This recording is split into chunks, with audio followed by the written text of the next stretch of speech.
जगात महापरिनिर्वाण झाले, पण बाबासाहेब शरीररूपी जरी या देशात या जगात गेलेले असले तरी विचाराच्या माध्यमातून अजून 100 वर्ष बाबासाहेबांना कुठलीच शक्ती कुठलीच ताकद या देशातून जगातून मारू शकत नाही, एवढं त्या माणसाचं कार्य. बाबासाहेबांचा विचार जर का आपण त्याच्या लहानपणापासून सुरुवात केली तर बाबासाहेब आंबेडकरांसारखं व्यक्तिमत्व का घडलं हे सगळ्यांनी लक्षात घेणं गरजेचं आहे आणि तरुण पिढीने तर 100% लक्षात घेणं गरजेचं आहे. बाबासाहेब का घडले? मी कधी कधी विचार करतो की बाबासाहेब आंबेडकरांसारखा व्यक्ती जर का ब्राह्मणाच्या घरात जन्माला आला असता तर भीमराव रामजी आंबेडकर घडला नसता. कशासाठी का घडला नसता? जोपर्यंत माणसाच्या मनात व्यवस्थेविषयी चीड निर्माण होत नाही, व्यवस्थेविषयी लढण्याची ताकद निर्माण होत नाही, तोपर्यंत तो व्यवस्थेला विरोध करू शकत नाही. लोकांनी पाणी पिण्यासाठी नकार दिला, तुम्ही महान आहात म्हणून ती वचलं आणि मग मनात प्रश्न निर्माण झाला की ही व्यवस्था आपल्याला का नाकारते. लोक पाण्यासारख्या मूलभूत गोष्टीपासून आपल्याला का नाकारतायत. रामजी बाबांना प्रश्न विचारायला लागले की आपण कोण आहोत.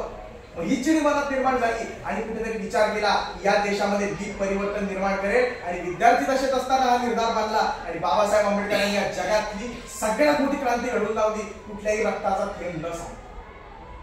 हे बाबासाहेबांचं महान आहे. बाबासाहेबांच्या जीवनाचा सर्वांनी आपल्याला आढावा घेतलेलाच आहे. आपण सर्वजण इथे विद्यार्थी आहोत. बाबासाहेबांनी केलेलं कार्य का महान आहे तर या देशामध्ये जन्मणारा प्रत्येक व्यक्ती त्याला न्याय देण्याचं काम, स्वातंत्र्य देण्याचं काम, बंधुत्व देण्याचं काम हे बाबासाहेबांनी संविधानाच्या रूपात केलं. या देशातल्या झाडापासून, फुलापासून, पानापासून, पक्षापासून प्रत्येकाला स्वातंत्र्य असेल किंवा न्याय असेल, त्याच्या जीवासाठी रक्षण असेल, हे बाबासाहेब आंबेडकर संविधानाच्या माध्यमातून त्यांना देण्याचा प्रयत्न करतात. आणि हा विचार समाजात आज रोजी आपण सर्वांनी रुजवणं गरजेचं आहे, समाजात पोहोचवणं गरजेचं आहे. मान्य करतो आज समाजामध्ये काही ताकद अशा निर्माण झाल्यात, काही ताकदी अशा मोठ्या होत चालले त्यांना असं वाटतं की आपण बाबासाहेबांचं अस्तित्व मिटवू शकतो. बाबासाहेब हे अजून काही 500 का 1000 वर्ष जरी या देशात पुढे आपण जर का विचार केला तर बाबासाहेब हे देशातून जाऊ शकत नाही. हा विचार, हे नाव कधी मिटू शकत नाही. ते संपू शकतात, हा विचार संपू शकत नाही. तो इतका ताकदवर आणि बलवान विचार.